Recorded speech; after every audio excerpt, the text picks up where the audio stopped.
For those who don't know me, my name is Joe, and I have been blessed for the past 25 years to call Brian my best friend. I am honored to be standing in front of you tonight. I'd like to thank the parents of the bride and the groom for this wonderful day. I met Brian when we were in kindergarten in 1986. We had our center-parted hair and our outfits our mothers picked out for us all. I was immediately drawn to a habit that Brian had. He tipped his chair while he sat in it, and I was intrigued and I needed to join this club of chair tippers.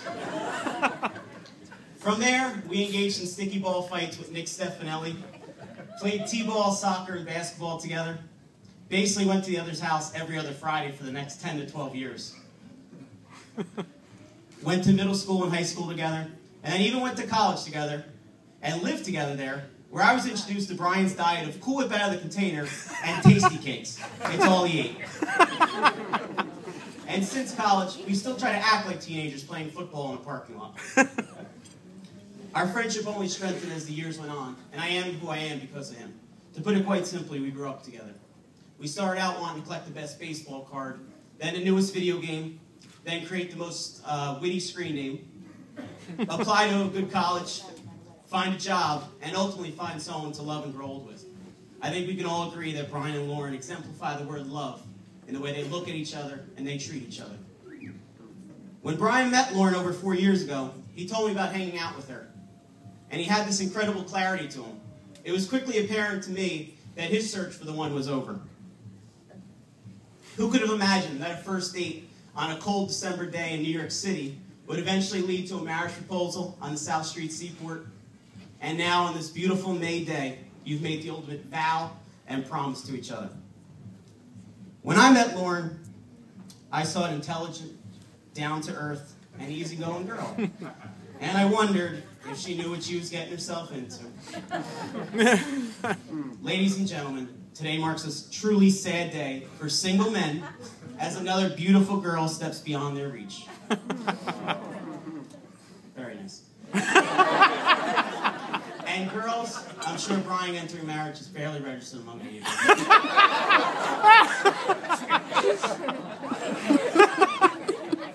Lauren, I believe I speak for everyone when I say you look stunning tonight. You are exactly what Brian needed in his life. Something to dedicate himself to, other than New York Giants and Mets. Someone to fill up his social calendar.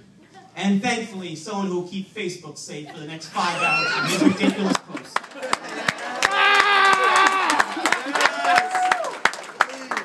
Speaking of Facebook, I felt no speech about Brian Halving would be complete without some type of computer aspect built in. A week ago, I set up a Facebook account for anyone who couldn't make it today, and we got some very interesting responses.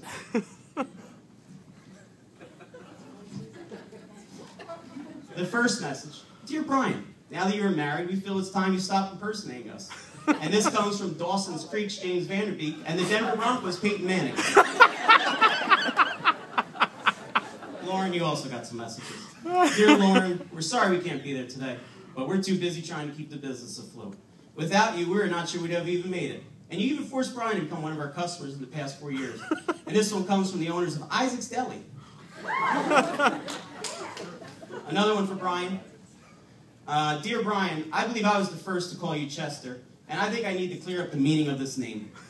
It was not about your dating lifestyle, but it was more about the enormous amount of hair that adorns your chest. I was calling you chest hair, not Chester. And this comes from one of Brian's roommates during his freshman year of college. And there's finally one more for me. Dear Miss Zinzi, or Mrs. Halving, I want to say how great of a math teacher you are, and how wonderful it is that you work with kids. As a gift, I'm instituting merit pay and slashing your wages. And this comes from our wonderful governor, Chris Christie. In closing, I wanted to share a quote with you that I felt summed up love for me. Sooner or later, we begin to understand that love is more than verse on Valentine's and romance in the movies. We begin to know that love is here and now, real and true, the most important thing in our lives. For love is the creator of our favorite memory and the foundation of our fondest dreams. Love is a promise that is always kept, a fortune that can never be spent, and a seed that can flourish even in the most unlikely of places.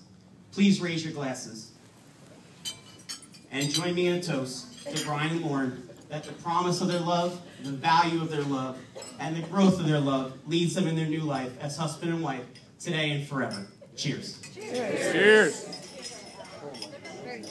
Yeah. Cheers. It's so funny. I say we clap. Oh yeah, gotta clap. How about a big round of applause?